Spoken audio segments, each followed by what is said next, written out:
The morning they buried Daniel Harper, 500 people stood beneath the Spanish sun, and grown men who'd never shed a tear in public wept openly. Elena Rodriguez, her weathered hands trembling, gripped the podium. He sold the only home he had left to save a circus lion everyone said should die. Her voice cracked. A starving beast forgotten in a pit.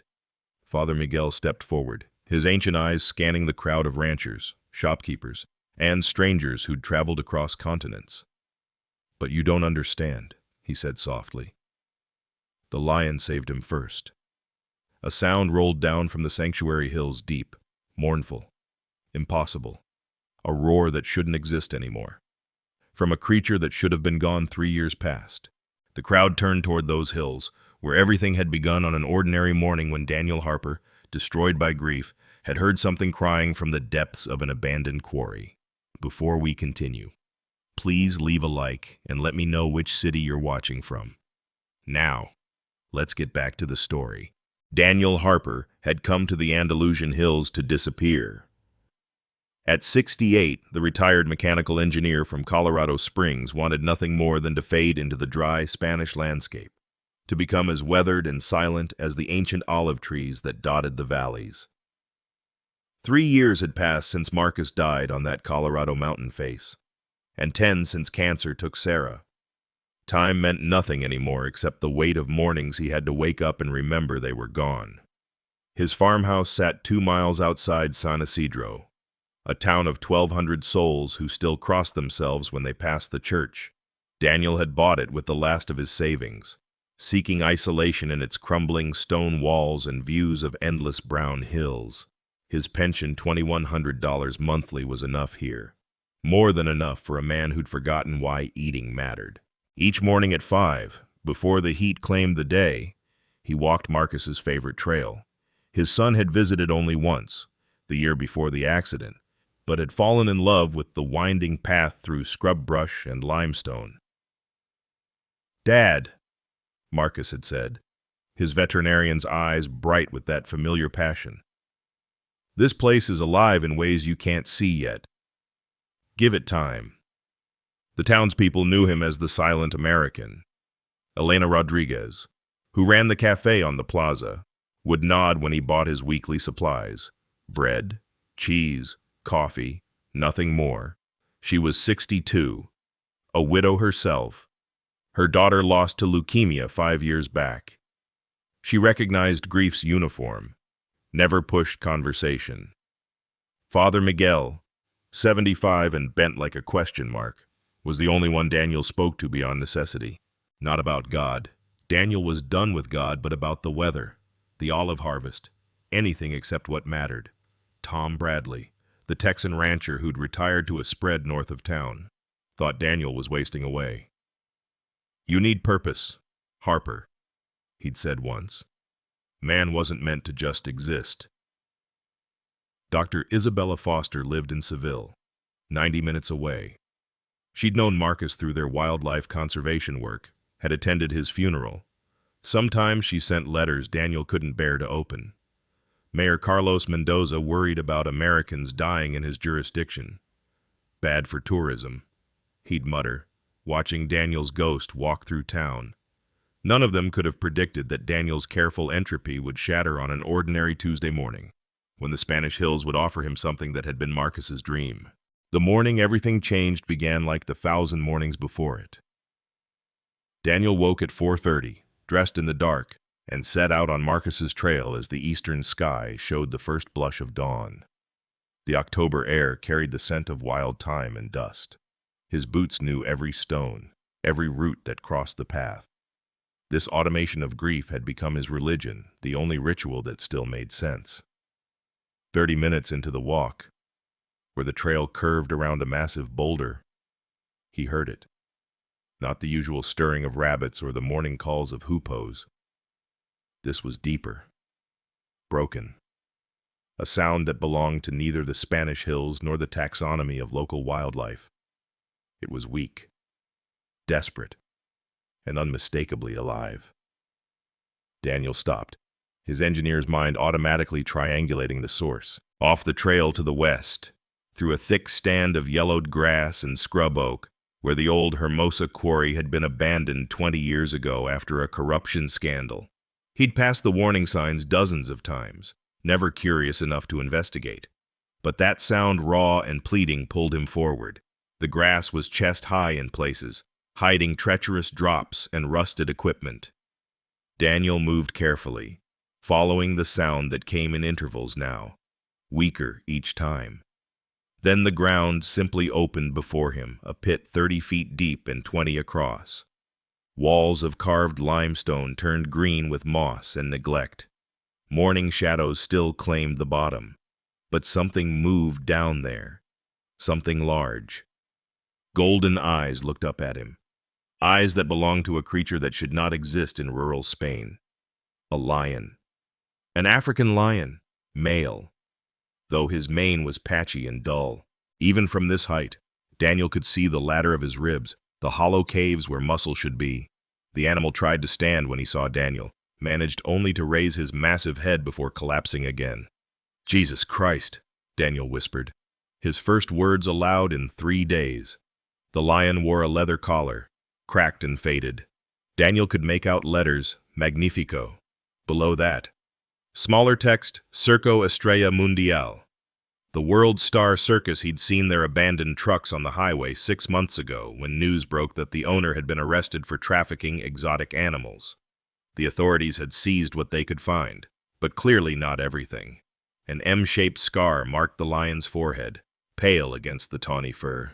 It looked old, maybe from cubhood, the kind of mark that becomes part of an animal's identity. Daniel stared at it, feeling something shift in his chest. Marcus's initial. The universe's cruel joke. Or maybe its gift. His phone had signaled 2 bars.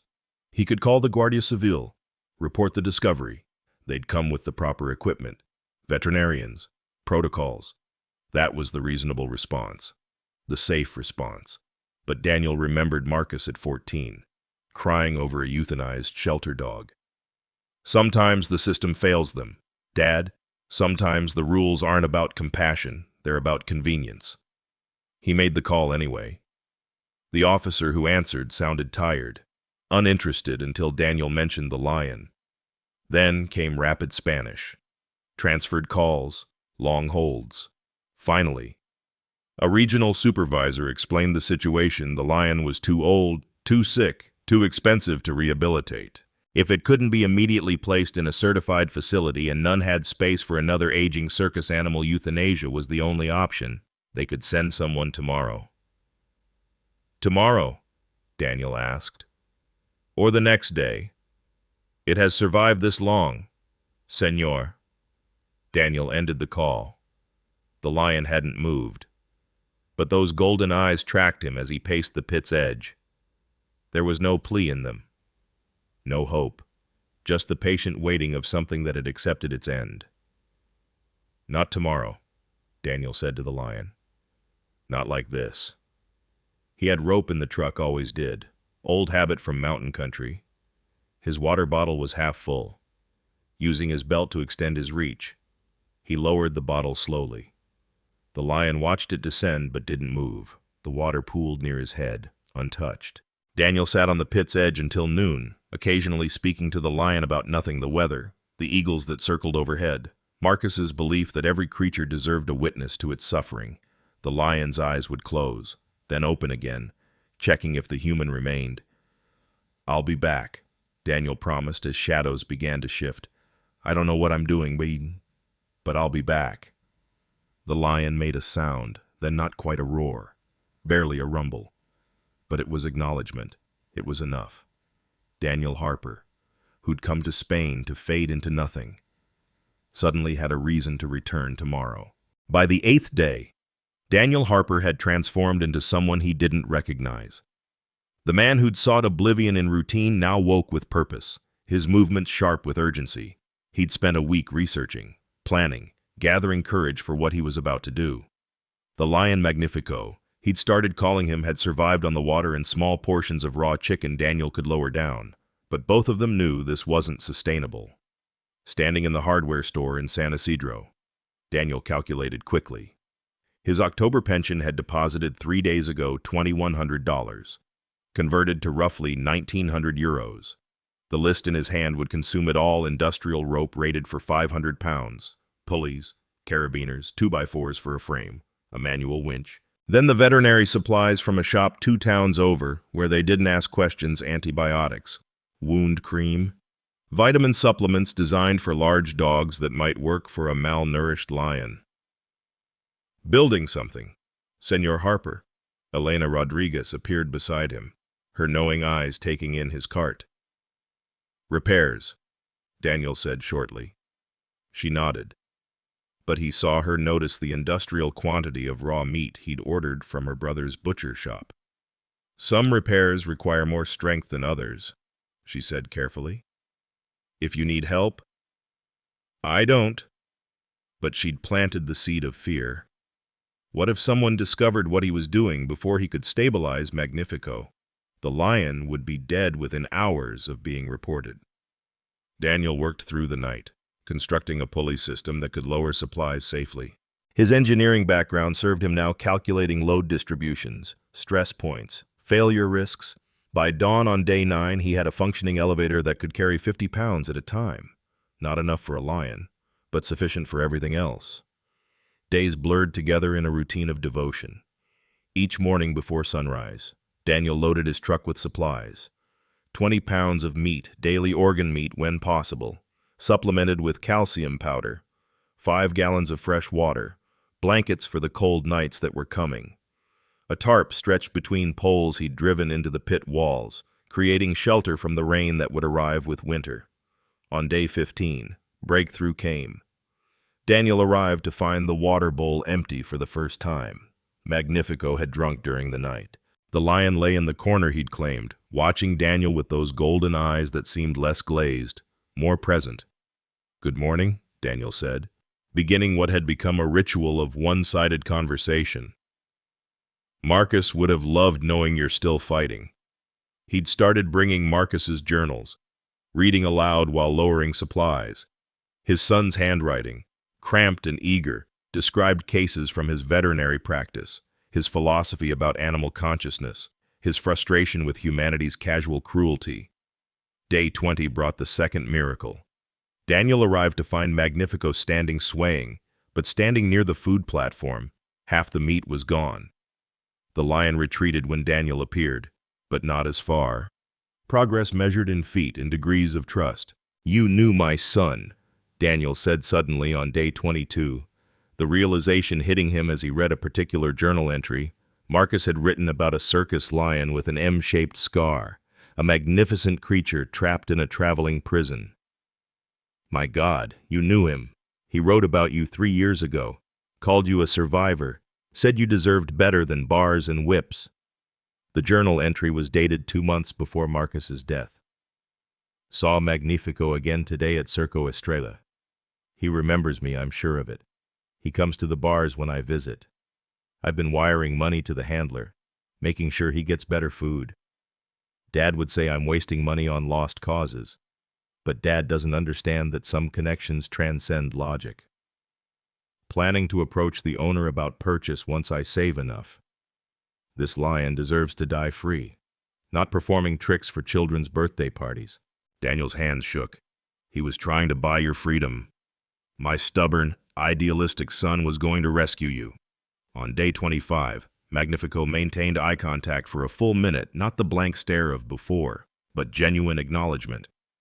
Daniel had started sitting at the pit's edge for hours, sometimes silent, sometimes talking about anything that came to mind.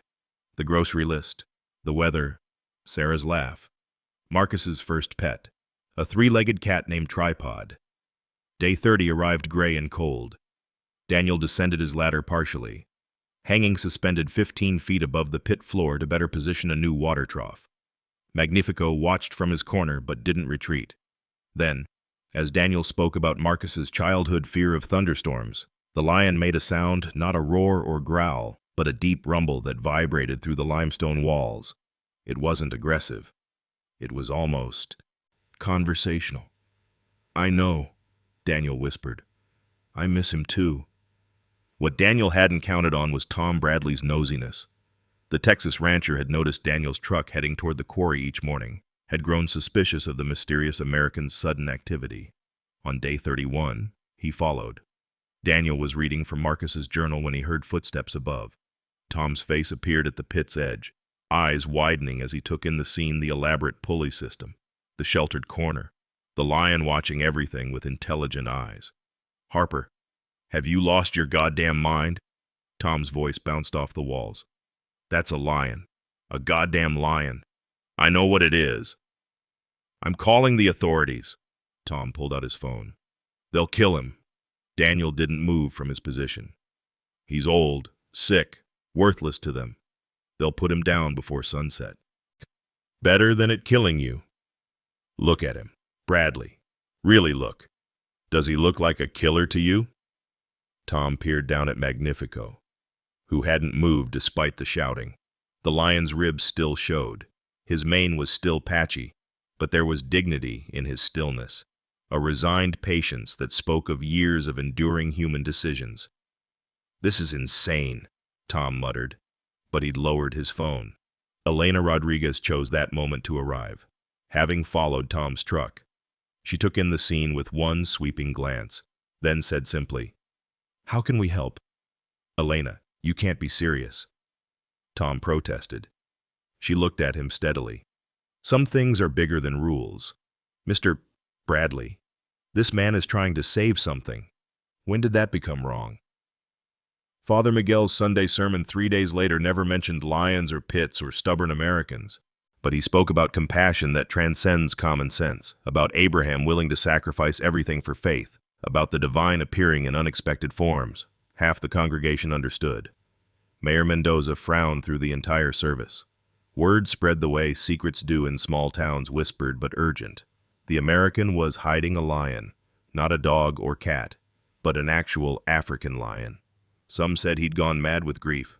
Others said it was beautiful, this sudden flowering of purpose in a man they'd watched dying slowly for 3 years. Daniel knew time was running out. Someone would report it officially. Someone always did. But for now, in this suspended moment, he had work to do. Each morning he descended a little further into the pit, closing the distance between species, between grief and healing, between a promise Marcus never got to keep and a father determined to keep it for him. The morning of day 31 arrived with Tom Bradley's truck in Daniel's driveway. The rancher sat on the porch steps, coffee mug in hand, watching the sunrise paint the hills gold. "You going to that pit again?" Tom said.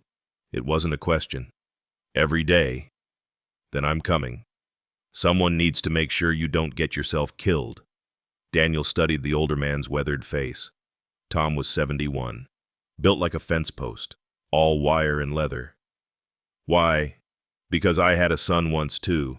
Different story, different ending, but I had one. And if watching you save some moth-eaten lion keeps you from joining yours too soon, then I guess that's worth my mourning." They drove in silence. But it was different from Daniel's usual solitude, companionable rather than empty. At the pit, Tom whistled low. "You built all this yourself. Seemed necessary." Tom examined the pulley system with a rancher's practical eye. "Need a better anchor point. That limestone's soft. I'll bring some steel posts tomorrow." Magnifico watched this new development from his corner, golden eyes tracking between the two men. Daniel went through his morning routine, lowering food, checking water, beginning his reading from Marcus's journal. Tom sat silent for an hour before saying, "He's listening. Damn lion's actually listening to you." Day 35 brought Elena with a pot of soup and hard questions. "The mayor knows. Daniel. He's giving you time, but not much. What's your plan?" "Keep him alive." "And then?" Daniel had no answer. He couldn't lift a 400-pound lion from a 30-foot pit, even if he could. Then what Magnifico belonged neither in the wild nor captivity. He existed in limbo, just like Daniel. Elena studied Magnifico, who'd emerged from his shelter to investigate the new scent. "He's beautiful. Broken, but beautiful." Marcus wrote that exact thing 3 years ago. By day 40, patterns had emerged. Magnifico would emerge from his corner when Daniel arrived, position himself where he could watch the daily activities, then retreat when the humans left. He'd gained perhaps 20 pounds still skeletal, but no longer on death's immediate doorstep. His movements showed growing strength, though he favored his left front paw. Daniel started descending further into the pit, using climbing gear to suspend himself at different heights. Each day, a foot lower, Magnifico would tense but not retreat. It became a game of inches, measured trust. The breakthrough came on day 48. Daniel hung 12 feet down, reading about Marcus's first lion surgery during his African internship. Magnifico had moved to the center of the pit, lying sphinx-like, watching. Then, deliberately, the lion closed his eyes, the ultimate vulnerability for a predator. He slept while Daniel read, safe in the presence of his strange guardian. "Progress," Tom announced from above, "though I still think you're certifiable." The community division became apparent at the town meeting on day 52. Mayor Mendoza stood at the podium, his political smile strained. "We need to discuss the elephant in the room, or should I say, the lion in the pit." "It's not hurting anyone," Elena said immediately. "Yet," countered Alfonso Ruiz, who owned the gas station. "What happens when it escapes? When it kills someone's child?" "Have you seen it?" Father Miguel asked quietly. "It can barely walk. Lions recover, predators remain predators." The room split visibly, Elena's side filling with the widows, the lonely, the broken who understood Daniel's need to save something. The mayor's side drew the practical, the fearful, those who valued safety over sentiment. Tom Bradley stood slowly. "I've been there every day for 3 weeks. That lion isn't going to hurt anyone. It's dying, folks. Daniel's just trying to make that death mean something." "Then why not euthanize humanely?" Mendoza asked. "Because sometimes," Elena's voice carried across the room, "the point isn't the ending, it's the journey. Daniel Harper hasn't spoken this much in 3 years. He hasn't cared about anything in 3 years. If a dying lion can resurrect a dying man, who are we to interfere?" The vote was narrow, 17 to 15 in favor of giving Daniel more time, with conditions: no direct contact, regular veterinary assessments, any sign of aggression, immediate intervention. Father Miguel closed with a prayer that sounded more like a negotiation with God. Day 63 brought crisis. Daniel arrived to find Magnifico hadn't touched his food for 2 days. The lion lay on his side, breathing shallow, the infected wound on his paw now swollen and seeping. The antibiotics Daniel had been crushing into the meat weren't enough. "He needs real medical attention," Tom said. "Surgery, maybe. No vet will come down here. Then you have to go down." Daniel had known this moment would come. He'd prepared studying veterinary videos online, purchasing surgical supplies he barely understood, practicing on raw chicken. But this was different. This was a 400-pound predator, weakened but still dangerous.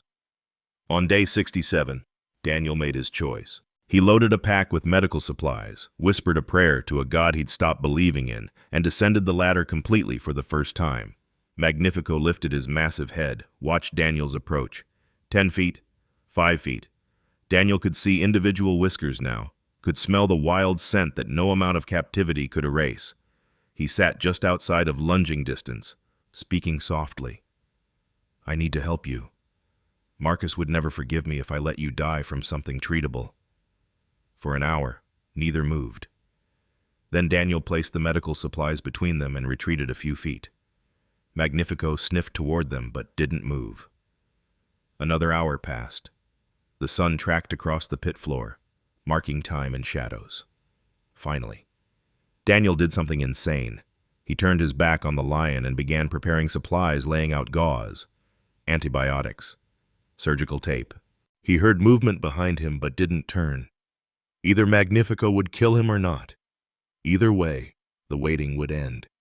A shadow fell across his hands, hot breath on his neck. Daniel continued working, his hands steady despite his hammering heart. Then, impossibly, Magnifico lay down beside him, not touching, but close enough that Daniel could feel body heat. "Okay," Daniel whispered. "Okay." The paw was worse than expected, infected deeply, possibly to the bone. Daniel worked for 2 hours, cleaning, debriding, applying antibiotics directly to the wound. Magnifico flinched once when Daniel hit a particularly sensitive spot, but never moved away. When Daniel finally wrapped the paw in clean bandages, Magnifico did something extraordinary. He placed his massive head on Daniel's knee, just for a moment, the weight of trust. Tom's face appeared above, tears streaming into his gray beard. I'll be damned. I'll be absolutely damned. Dr. Isabella Foster arrived on day 75 in a cloud of dust and determination. Marcus's former colleague was 45, British, and took no nonsense from anyone. She surveyed the situation with professional eyes, then turned to Daniel. Marcus told me about this lion. He'd been documenting him for years. She descended into the pit without hesitation, ignoring Tom's protests. Her examination was thorough, checking teeth, eyes, listening to heart and lungs with a stethoscope that Magnifico sniffed suspiciously. He's approximately 15 years old, she announced. Advanced arthritis in the rear hips, dental disease, malnutrition has caused some organ stress. She paused. He has perhaps 6 months, maybe a year if we're lucky. That's something, Daniel said. Is it he'll need constant care, proper nutrition, pain management? It would be kinder. No. Isabella studied Daniel's face, then smiled sadly. You sound exactly like Marcus. He was planning to buy this lion, had been saving for 2 years. The circus owner had finally agreed to a price 50,000 euros. Marcus was going to take a loan against his practice. But the accident happened the day before the meeting. I found the paperwork in his office. The bank had approved everything. That night, Daniel sat in the pit until dawn, Magnifico sleeping beside him. He told the lion about Marcus's plan, about the freedom that had been so close. Magnifico listened with his eyes closed, occasionally rumbling that deep, almost purr that Daniel had come to recognize as contentment. Day 80 brought unexpected support. Tom had been recruiting quietly other ranchers who understood the relationship between man and animal, who'd seen broken creatures heal with patience. They arrived with materials, stronger posts for the pulley system, lumber for a larger shelter, a generator for heating elements as winter approached. Don't get sentimental, Tom growled when Daniel thanked him. We're just bored old men who need a project. But Daniel saw them watch Magnifico with soft eyes, saw them nod approval when the lion allowed Daniel to check his bandages. These were men who'd spent lifetimes with animals, who understood the sacred contract between species. The storm arrived on day 88 with little warning. October in southern Spain could turn vicious, and this system brought torrential rain and winds that bent trees horizontal. Daniel arrived at the pit to find it filling with water. The drainage, clogged with decades of debris, couldn't handle the volume. Magnifico stood in rising water, already knee-deep on the lion, pressing against the highest ground in his corner, but there wasn't enough elevation. At this rate, the pit would flood completely within hours. Daniel didn't hesitate. He rappelled down, landing in water that immediately soaked through his boots. Magnifico watched him with those golden eyes that had become so familiar, so trusted. We need to get you out. Now. The plan was insane. Use the pulley system to create a crude harness. Hope Magnifico would cooperate. Hope the equipment would hold. Daniel had brought every rope, every strap he owned. As he worked to secure them around Magnifico's chest, the lion stood perfectly still, as if understanding the urgency. Tom's truck horn blared above the signal that help had arrived. 3 more trucks appeared through the rain. Tom had called everyone. Even Mayor Mendoza was there, his political concerns washed away by the immediate crisis. On 3, Tom shouted. 1, 2. 8 men pulled in coordination, the pulley system groaning but holding. Magnifico rose slowly, his legs hanging, trusting completely in the humans who strained above. Halfway up, the main rope frayed visibly. Hold, someone screamed. Get the backup. Elena appeared with cable from someone's truck winch. How she'd thought of it, Daniel would never know. They secured it just as the rope gave way, Magnifico dropping 2 feet before the cable caught. 10 minutes later, Magnifico stood on solid ground for the first time in unknown months. He shook himself, sending water everywhere, then looked directly at Daniel. The rumble that came from his chest was louder than before, gratitude mixed with something else. Freedom. "My barn," Tom said immediately. "It's reinforced, warm, and I've got that empty stall from when we had horses." "That's temporary," Mendoza warned. "Everything's temporary," Father Miguel replied. "But today, temporary is enough." They created a makeshift convoy Magnifico in a hastily constructed cage in Tom's truck bed, Daniel riding beside him, one hand through the bars on the lion's mane. The storm raged around them, but inside that moment of connection, there was perfect calm. The barn was dusty but solid, the stall large enough for Magnifico to move comfortably. They'd transferred Daniel's shelter materials, creating a familiar corner. As the men worked to secure everything, Magnifico watched from his new domain, his eyes never leaving Daniel. "Now what?" Elena asked, wringing water from her hair. Daniel looked at the assembled group, Tom and his rancher friends. Elena with her fierce compassion, Father Miguel with his complicated faith, even Mendoza with his political calculations. All of them soaked, all of them here. "Now we figure out how to give him the life Marcus wanted him to have." Isabella had been taking photos throughout the rescue. "I'll contact every sanctuary in Europe. Someone will have space." "And if they don't," Mendoza asked, "then we make space," Tom said firmly. "This lion's earned it." That night, as the storm passed and stars emerged, Daniel slept in the barn on a cot Tom had provided. Magnifico lay against the stall bars, as close as he could get. Occasionally, Daniel would wake to find those golden eyes watching him, keeping guard. "We're not done yet," Daniel whispered. "Marcus wouldn't let us be done yet." Magnifico rumbled his agreement, and both settled back into sleep, predator and protector, each guarding the other against the darkness that had once threatened to consume them both. Day 91 arrived with government vehicles in Tom Bradley's driveway, 3 official cars, a veterinary van, and enough bureaucracy to choke a horse. Daniel stood beside Magnifico's stall as the delegation approached 2 regional supervisors, a veterinarian, an animal welfare officer, and a translator who seemed unnecessary given everyone's functional English. "Mr.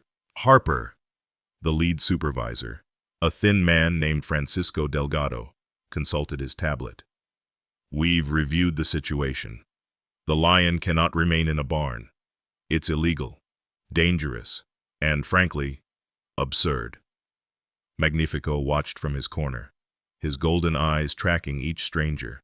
He'd grown stronger in the 2 weeks since the rescue, the infected paw healing, weight slowly returning, but he was still undeniably fragile, still an old lion living on borrowed time.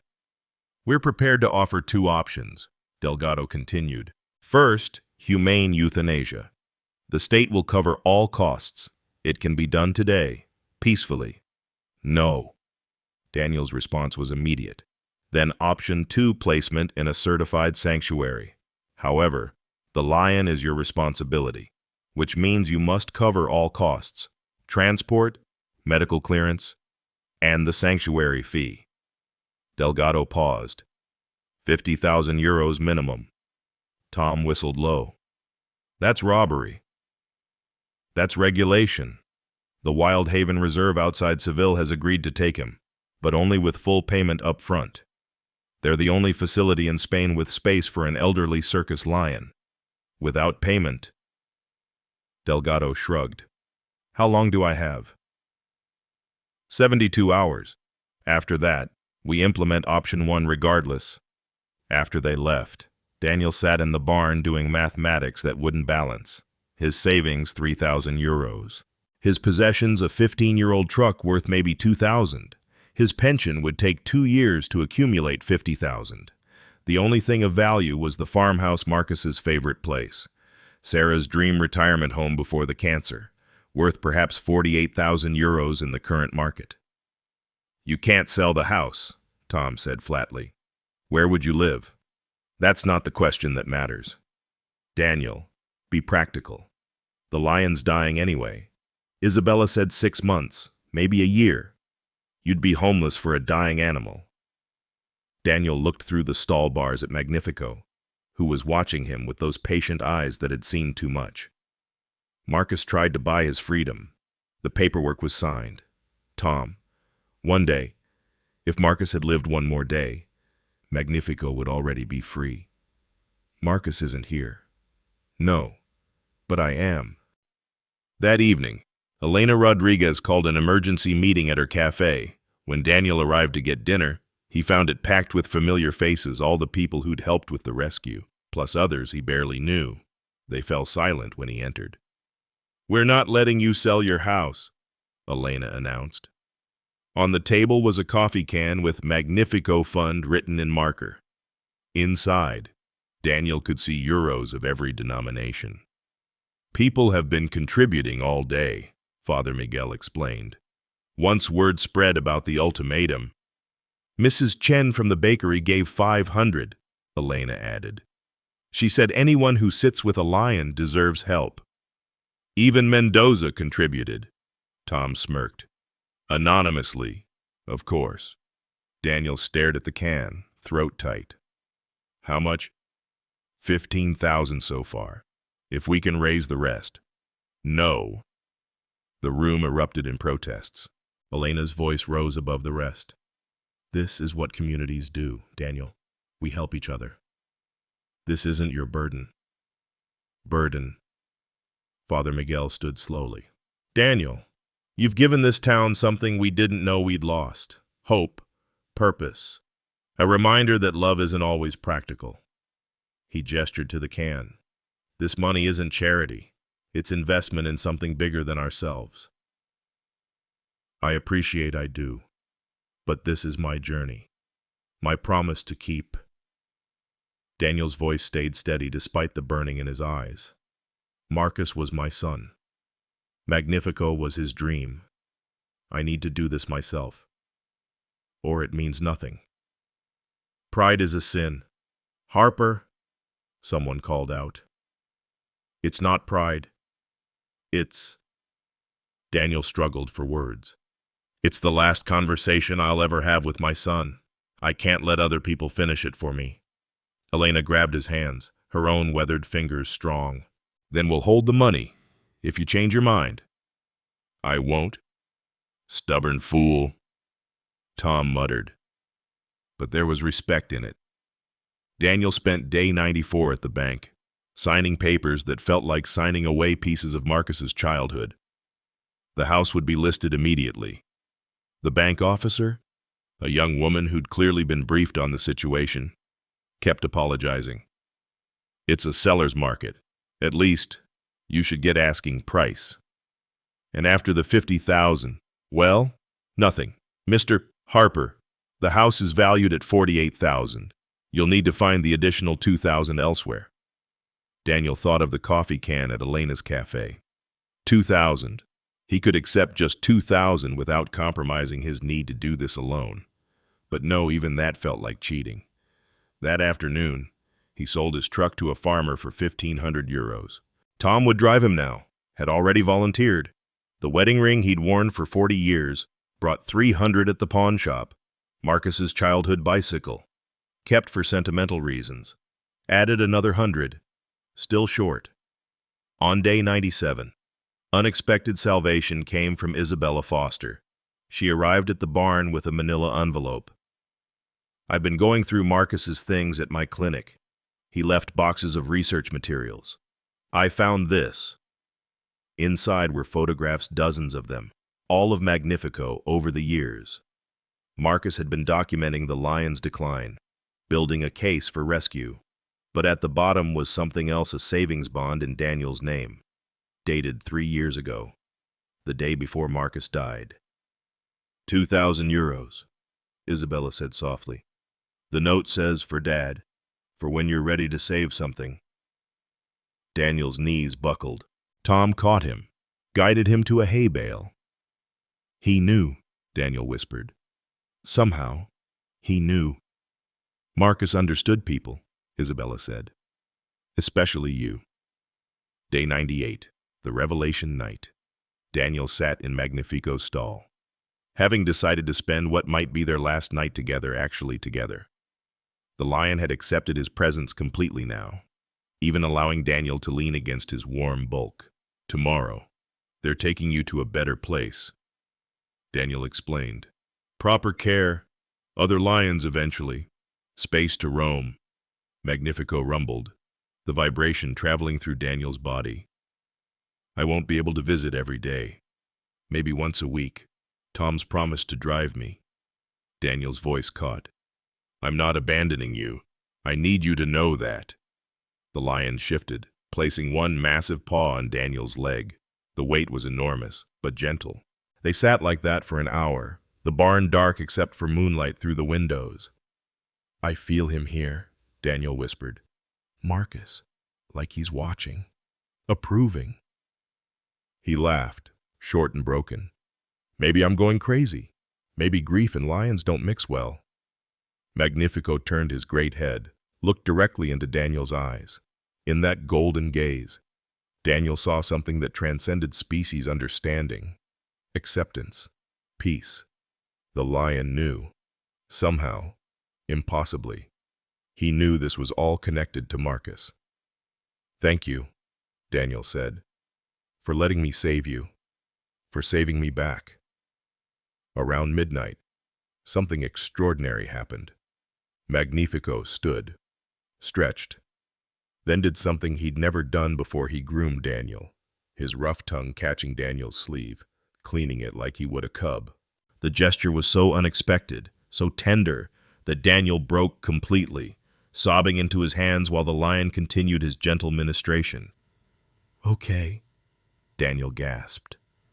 Okay, I understand. We're family now. Whatever that means between a man and a lion, we're family. Day 100 dawned crisp and bright.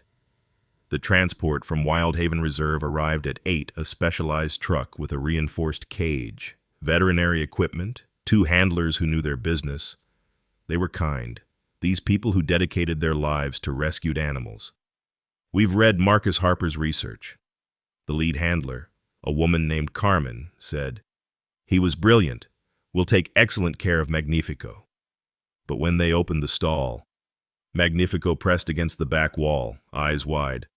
The handlers tried everything: food, gentle coaxing, even mild sedation drugs and meat. Nothing worked. The lion, who'd been so calm, became agitated, pacing, vocalizing distress. It's Daniel, Tom said suddenly. He won't go without Daniel. Carmen looked skeptical. We can't have civilians in the transport. Then you can't have the lion, Elena said firmly. She'd arrived with Father Miguel and half the town to witness the departure. Mayor Mendoza, who'd come to ensure the lion actually left, threw his hands up. This is exactly what I was afraid of. Complications. Always complications with Americans and their pets.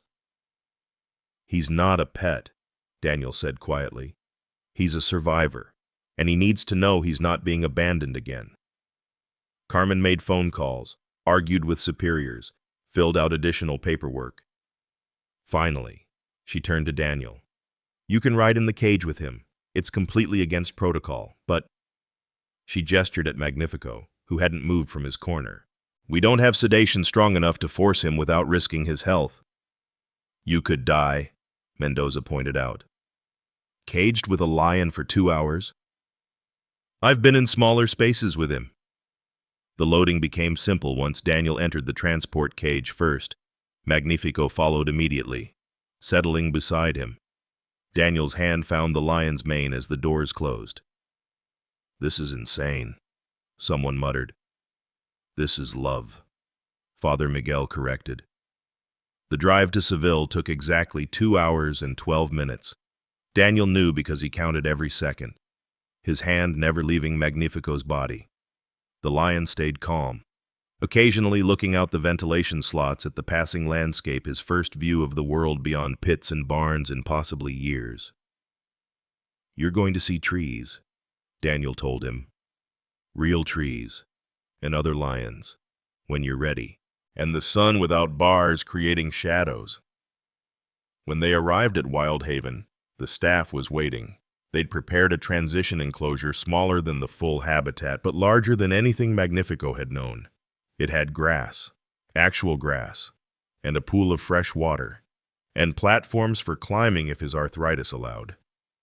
The moment of separation came at the enclosure gate. Daniel needed to exit first, then they'd release Magnifico. The lion seemed to understand, but when Daniel moved toward the door, Magnifico made a sound, not a roar or rumble, but something almost like a question. "It's okay," Daniel said, though his voice broke. "This is good. This is what Marcus wanted." He stepped out. The handlers released Magnifico, who padded slowly into his new space. He investigated briefly, then turned back to where Daniel stood against the fence. The lion approached, pressed his forehead against the chain link where Daniel's hand waited. "I'll be back Sunday," Daniel promised. "And the Sunday after that, and after that." Magnifico held the contact for a long moment, then did something that made everyone present gasp. He stepped back, looked Daniel directly in the eyes, and bowed an actual deliberate lowering of his massive head. A thank you. A goodbye. An acknowledgement of everything that had passed between them. Then the lion turned and walked toward the trees at the far end of the enclosure, each step taking him further into the life Marcus had dreamed for him. "He'll thrive here," Carmen said softly. "Animals know when they're safe." Daniel nodded, unable to speak. Tom's hand gripped his shoulder. "Come on," the rancher said roughly. "Let's go home." "I don't have a home anymore." "Sure you do. Got a perfectly good spare room with your name on it. Rent's free if you help with the horses." As they drove away, Daniel looked back once. Magnifico stood at the highest point in his enclosure, watching the truck disappear. The afternoon sun caught his mane, still patchy but growing, making him look for a moment like the magnificent creature he'd once been, and might be again. "Marcus would be proud," Tom said. "Yeah," Daniel whispered. "I think he would." The coffee can at Elena's cafe still held 15,000 euros. That night, she announced it would become the seed money for the Marcus Harper Wildlife Foundation. Daniel tried to protest, but she simply said, "You saved one. Now help us save more." By the time they returned to San Isidro, the entire town knew the story how a broken man and a dying lion had traveled to sanctuary together, how the lion had bowed, how Daniel had kept his promise to a son 3 years gone. "It's not over," Father Miguel said at dinner. "Stories like this don't end with separation." He was right, though none of them knew yet how right he would prove to be. 6 months had transformed everything. Daniel had settled into Tom's spare room, the walls now covered with Marcus's photographs of wildlife and new pictures of Magnifico that Carmen sent weekly. The Sunday visits had become sacred ritual, Tom driving the 2 hours to Seville, Daniel spending the entire day at Wild Haven, Magnifico always waiting at the fence when his truck appeared. The Marcus Harper Wildlife Foundation had grown beyond anyone's imagination. Elena managed it with fierce efficiency, turning that coffee can of euros into a registered charity. They'd already rescued 3 abandoned dogs, funded medical treatment for an injured eagle, and were negotiating for a circus-abused bear in Portugal. Daniel served as reluctant figurehead, his story spreading through social media posts Isabella crafted. Day 179 had been perfect. Magnifico was thriving as mane fuller, his weight nearly normal for his age. He'd even begun interacting with the 2 elderly lionesses in the adjacent enclosure, conducting what Carmen called fence courtship with a dignity that belied his circus past. Daniel had spent 4 hours reading to him, Marcus's journals now supplemented with newspaper articles about the foundation. "You did this," Daniel had told the lion. "All these animals being saved, that's your legacy." Magnifico had rumbled his deep satisfaction, the sound that had become their language. Day 180 started wrong. Daniel woke at Tom's with a headache that felt like thunder behind his eyes. His left hand tingled. Coffee tasted metallic. "You look pale," Tom observed over breakfast. "Just tired. We could skip this week." "No." The word came out sharper than intended. "I haven't missed a Sunday." The drive seemed longer. Daniel dozed, jerking awake when Tom hit a pothole. The Spanish sun felt too bright, sounds too sharp, but when they arrived at Wild Haven, Daniel pushed through the discomfort. Magnifico was waiting, as always, pacing the fence line with an energy that belied his age. "Hey, old friend," Daniel said, his voice strange in his own ears. Magnifico stopped pacing, tilted his massive head, a low rumble, not the usual greeting, but something questioning, concerned. Daniel had brought Marcus's final journal, the one from the week before the accident. He'd been saving it, unable to face those last words. But something made him open it now, his vision swimming slightly as he found the last entry. "Going climbing tomorrow," Daniel read aloud. "But first, need to tell Dad about Magnifico. Need to make him understand that some loves transcend logic, that saving something beautiful is always worth the cost. If something happens to me, stupid thought. But if it does, I hope Dad finds his way to forgiveness. Of me. Of himself. Of the world that takes too much, too soon." The words blurred. Not from tears, Daniel's vision was genuinely failing. The headache had become a crushing weight. His left arm wouldn't respond properly. "Marcus," he whispered, though whether to the journal or the universe, he wasn't sure. That's when the ground tilted. Daniel felt himself falling, his body refusing commands. The last thing he saw clearly was Magnifico throwing himself against the fence, roaring not the triumphant sound of a healthy lion, but something primal, desperate. Then darkness, but not silent darkness. Daniel found himself in the barn, Tom's barn, but also not. The light was different, golden like late afternoon, but coming from everywhere at once. Magnifico's stall was there, but the lion was young, magnificent in his prime, his mane full and dark. "Hello, Dad?" Daniel turned. Marcus stood in the doorway, wearing his favorite hiking jacket, the one they'd buried him in. He looked exactly as he had at 42 laugh lines around green eyes, Sarah's nose, Daniel's stubborn chin. "I'm dead," Daniel said flatly. "No, but you're close.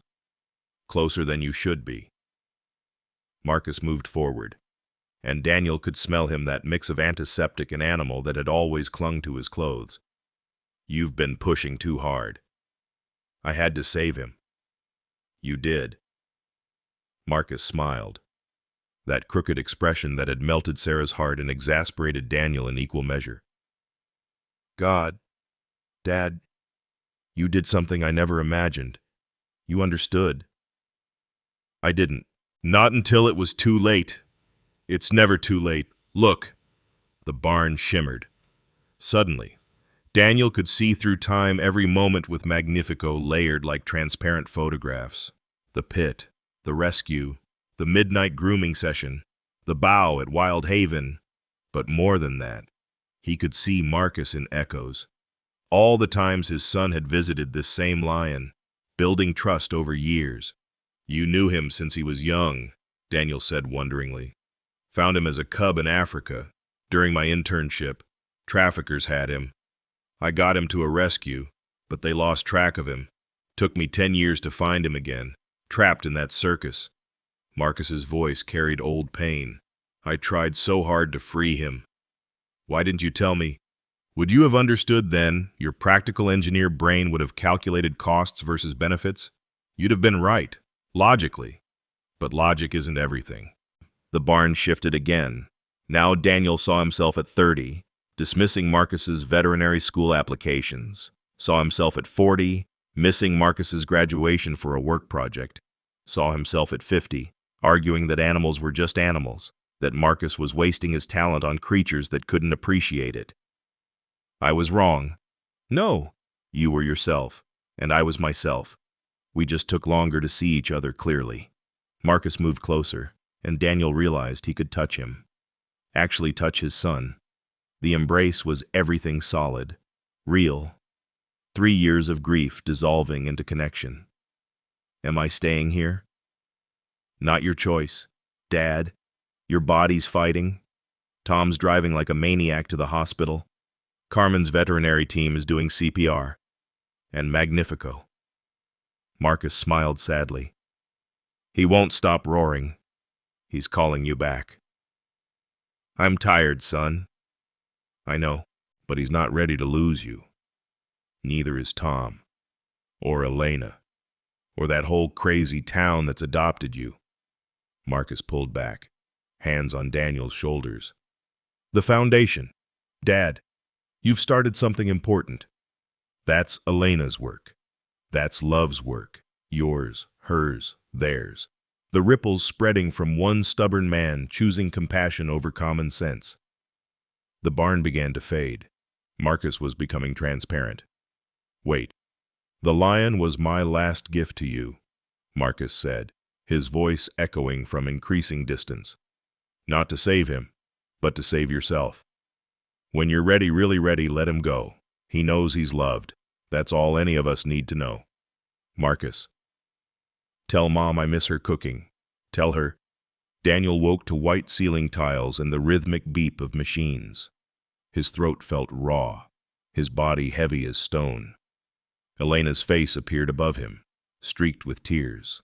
Don't you ever, she said fiercely, ever scare us like that again. How long? 5 days. You had a stroke. Minor, they say, but complications. She gripped his hand. The whole town's been praying. Even Mendoza lit candles. Magnifico. Elena's face crumpled. He won't eat. Carmen says he's been facing north toward the hospital for 5 days straight. The other lions won't go near him. He's grieving. Daniel, I need to see him. Absolutely not. Dr. Isabella Foster entered, her medical authority absolute. You've just come out of a coma. You need weeks of recovery. I need to see him. Daniel tried to sit up.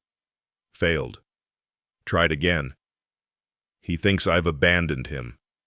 After everything, he thinks I've left him. You could have another stroke. You could die. Then I die keeping my promise. Tom appeared in the doorway, keys already in his hand. My truck's outside. I've got a wheelchair in the back. This is insane, Isabella protested. This whole thing's been insane. Tom replied, Why stop now? The medical arguments continued, but Daniel had stopped listening.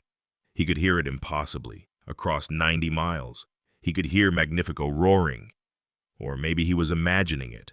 Or maybe, in whatever space existed between man and animal, between love and loss. Distance meant nothing. Please, he said simply. Elena looked at Isabella. Get a medical kit.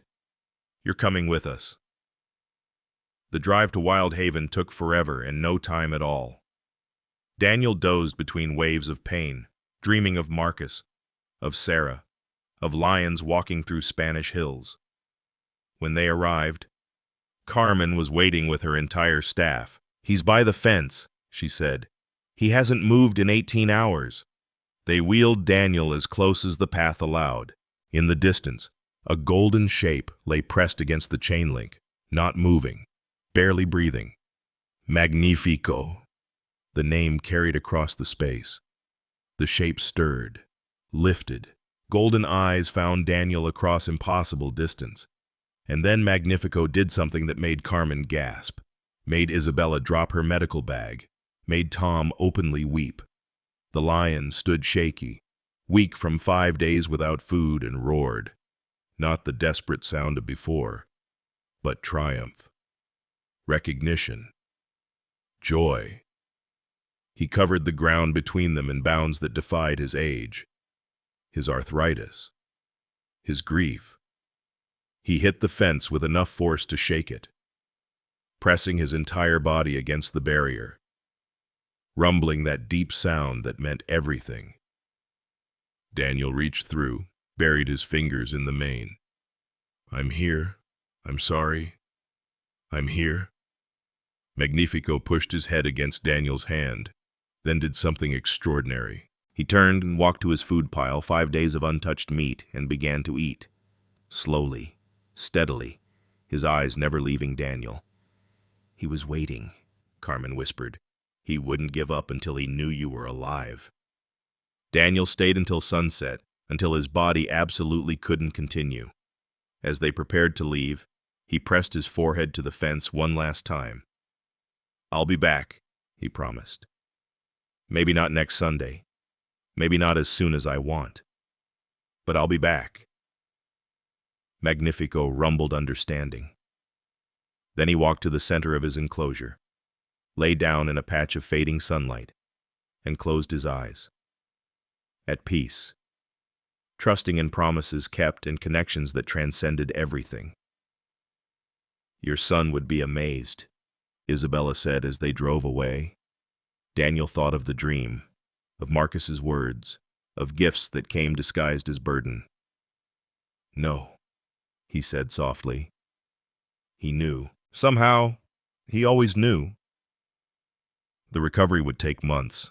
There would be setbacks, small strokes that Isabella called aftershocks, days when Daniel's body refused to cooperate.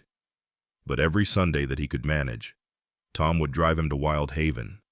And every Sunday, Magnifico would be waiting, their strange friendship becoming legend among the sanctuary staff. "Love doesn't follow rules," Father Miguel would say in his sermons, using their story as parable. He was right. Love, real love, the kind that bridges species and death and logic itself, wrote its own rules. And in a sanctuary outside Seville, an old lion and an older man continued to prove that every Sunday they had left. Day 186 arrived gray and humid, the kind of weather that made Daniel's recovering body ache. He sat in Tom's kitchen, working through the physical therapy exercises Isabella had prescribed, when she arrived carrying 3 cardboard boxes. "Marcus's storage unit," she announced, setting them on the table. "His landlord finally tracked me down. These were marked, 'Dad, important.'" Daniel stared at the boxes. 6 days since he'd woken from the coma, and he still felt suspended between worlds, half in that golden barn with Marcus, half here in this kitchen that smelled of Tom's terrible coffee. "I can't," he said. "I've already looked through them." Isabella said gently, "You need to see this." The first box contained photographs, hundreds of them, all of lions. But as Daniel looked closer, he realized they were all the same lion, tracked through years. A tiny cub with distinctive markings, an adolescent in what looked like an African rehabilitation center, a young adult in a cage, and finally, Magnifico at the circus, proud despite captivity. "This dates back 15 years, Daniel said wonderingly. Isabella pulled out a leather journal, its cover worn soft. "Read the marked page." Marcus's handwriting, younger and more exuberant, June 15th, 2010, Kenya. Found him today in the poacher's camp. Maybe 8 weeks old, dehydrated, that distinctive M-shaped wound on his forehead from their wire snare. The rescue center's calling him lucky. But that feels wrong. He's more than lucky. He's magnificent. Dr. Kamau says I can help with his care for the next month. Dad would say I'm getting too attached. Dad would be right. Daniel's hands shook. He never told me about Kenya. Keep reading. The journal documented everything. Marcus bottle feeding the cub, teaching him to hunt using rope toys. The day the lion first roared, a squeaky sound that made everyone laugh, but I heard his future voice in it. The rehabilitation process, preparing him for wild release. Then, devastation. August 1st, 2010. He's gone, stolen in the night. The Rangers found truck tracks, tranquilizer darts, illegal wildlife trade. They say, probably sold to a private collector or circus. I've failed him. I promised him freedom, and I've failed. The entries that followed were desperate. Marcus had spent his vacation days for the next decade searching, following rumors of a scarred lion through the underground exotic animal network. He'd visited dozens of circuses across Europe, Asia, South America. His veterinary career became secondary to this obsession. December 3rd, 2019. Daniel read aloud. Finally. Circo Estrella Mundial, outside Madrid. It's him, 15 years old, that same scar. And he knew me. I'm sure he knew me. The owner, Roberto Castellano, is a drunk and a fool, but he loves money. 50,000 euros, he says. I'll get it. I don't know how, but I'll get it. Isabella handed him another document. The bank loan. Approved January 18th, 2023. The meeting to transfer ownership was scheduled for January 20th. The day after the accident, Daniel whispered, "There's more." Isabella pulled out an envelope marked, "For Dad, if something happens." The letter inside was dated January 18th, 2023, the night before Marcus went climbing. "Dad, this will sound crazy, but I need you to know about a lion named Magnifico. I've loved him since he was 8 weeks old. I lost him, found him, and tomorrow I'm buying his freedom. If something happens to me, I know. Dramatic. But Mom always said to have contingencies. Please make sure the sale goes through. Roberto Castellano at Circo Estrella has the papers. The loan's approved. Automatic transfer set. I know you don't understand my work, my choices, my need to save things that seem unsavable. But Dad, this lion matters. Not because he's special, though he is, but because promises matter. Even promises to animals, especially those. If you're reading this, I'm gone and you're angry and confused. Go see the lion. Sit with him. You'll understand. And maybe, just maybe, you'll forgive me for choosing animals over the engineering career you wanted for me. I love you. I've always loved you. Even when we couldn't find common ground. Marcus. Daniel couldn't see through the tears. He never mailed it. It was in his truck, Isabella said softly. The rescue team found it after. They gave it to his landlord with his other effects. It got lost in storage. All this time, Magnifico was waiting for Marcus, and Marcus was trying to save him. The circus went bankrupt right after the accident. The owner disappeared. The animals were abandoned. Until I found him in that pit. Daniel looked up. This wasn't coincidence. Isabella's expression was careful, scientific.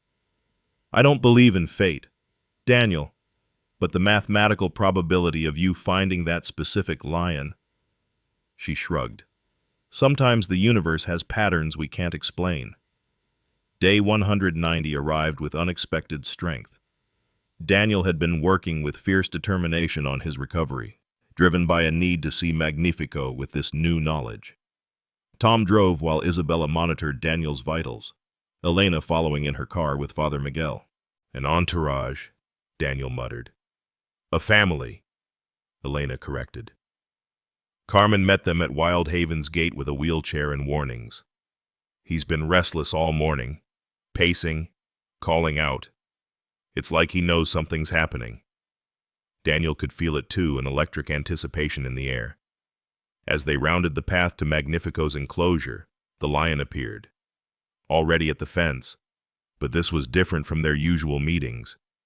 Magnifico was agitated, almost dancing, his eyes bright with something beyond recognition. He knows, Daniel said. Somehow, he knows I know.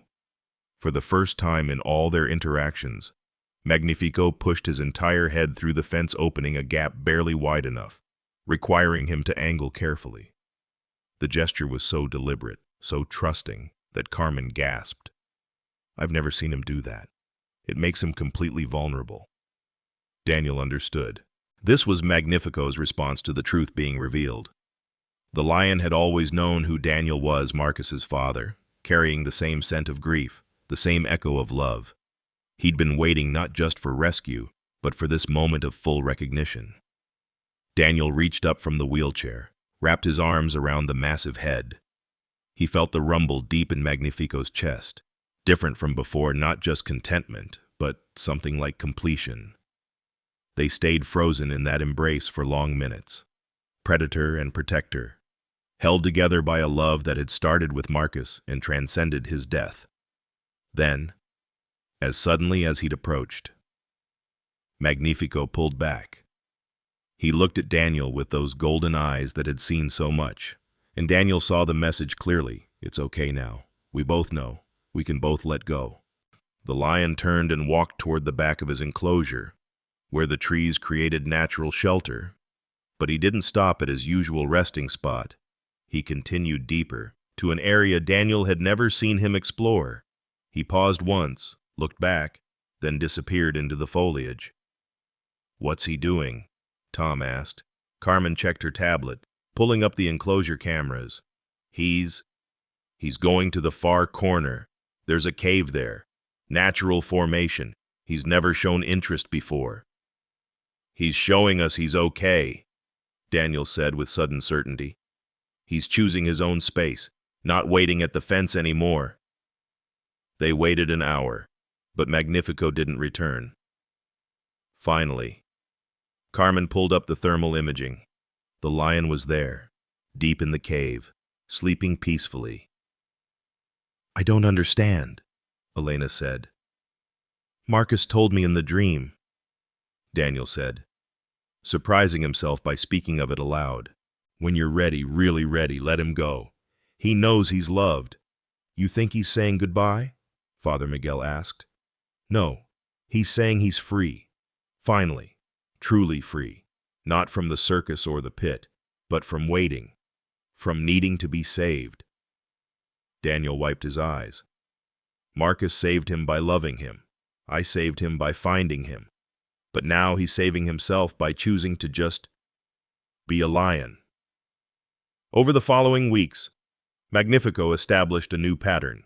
He'd emerge for feedings, interact briefly with the lionesses, sun himself on the platforms, but he no longer waited at the fence. When Daniel visited, Magnifico would acknowledge him a look, a rumble but from a distance. The desperate need for connection had transformed into something healthier, mutual respect between two survivors who'd pulled each other back from the abyss. "He's actually playing," Carmen reported one Sunday. "Yesterday, he was batting at butterflies like a cub, our oldest lion, acting like a youngster." Daniel watched Magnifico lounging in the sun, finally looking like what he was, a lion in his golden years, content and at peace. "Marcus did this," Daniel said to Isabella. "Even dead, he did this." "You both did," she corrected. "Love doesn't die, Daniel. It just finds new expressions." The revelation changed everything and nothing. The foundation grew. The weekly visits continued. The bond remained. But it was lighter now, free from the weight of unspoken truths. Magnifico had been Marcus's promise, kept through his father's hands. And Daniel had been Magnifico's purpose, a reason to survive until survival became its own reward. In his pocket, Daniel carried Marcus's letter, soft from folding and refolding. Sometimes, sitting in Tom's spare room that had become home, he'd read that line again: "Promises matter, even promises to animals."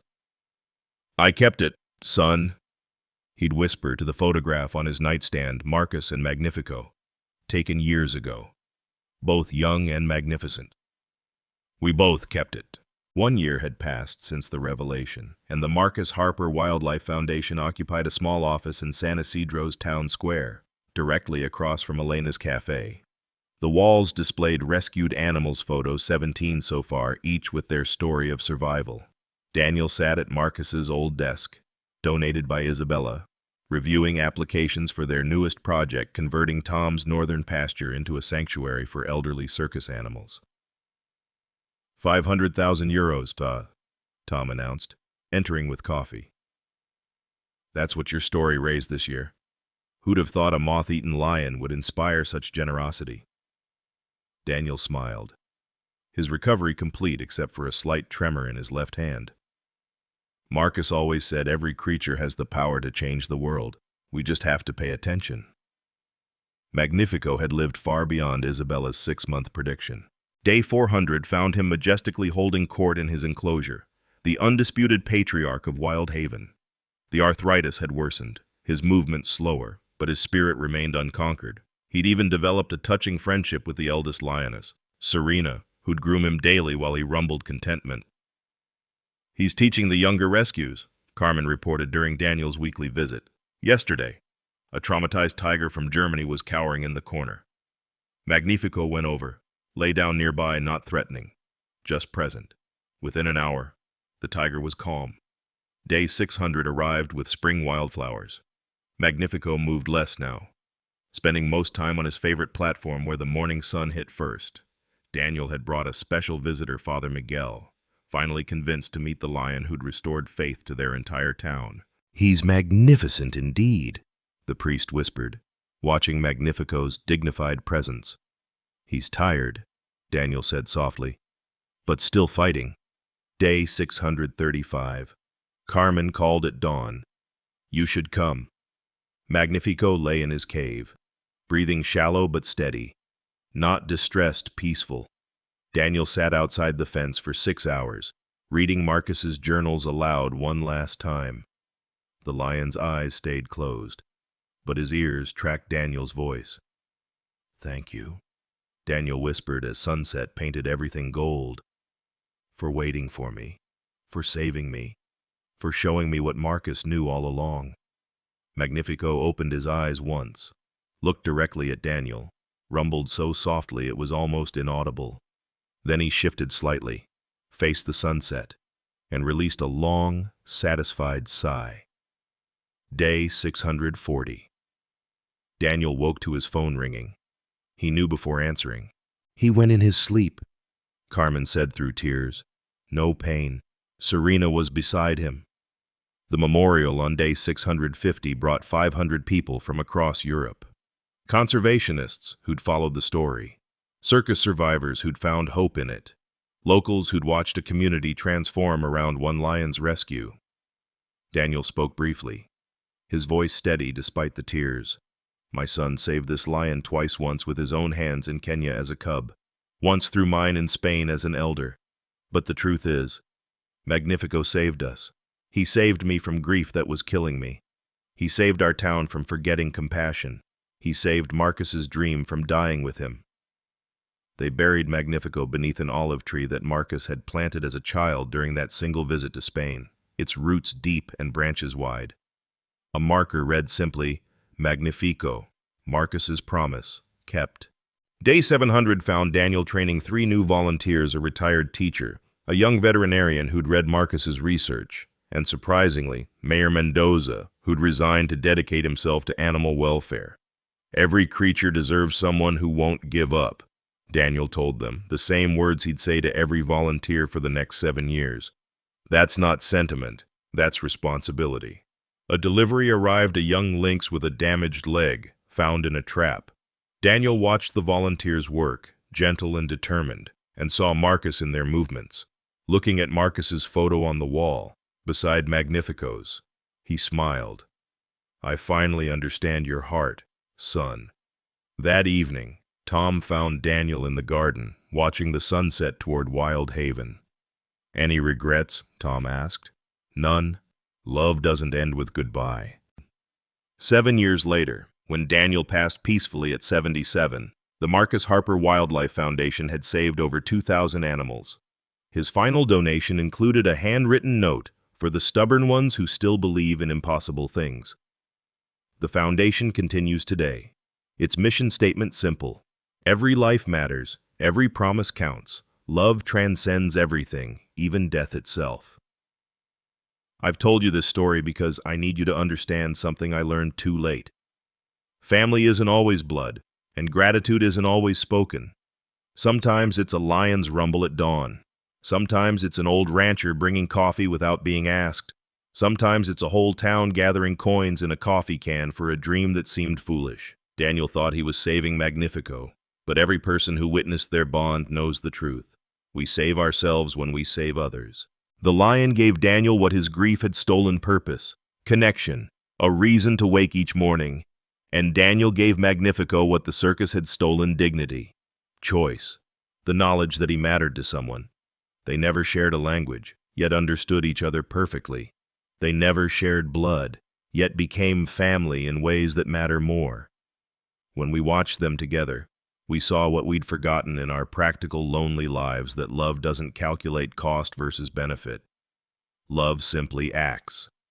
That's why 500 people cried at Daniel's funeral, not because he'd done something heroic, but because he'd done something human. He'd chosen connection over comfort, promise over practicality. He'd shown us that even at 68, broken by loss, we can still transform, we can still choose love,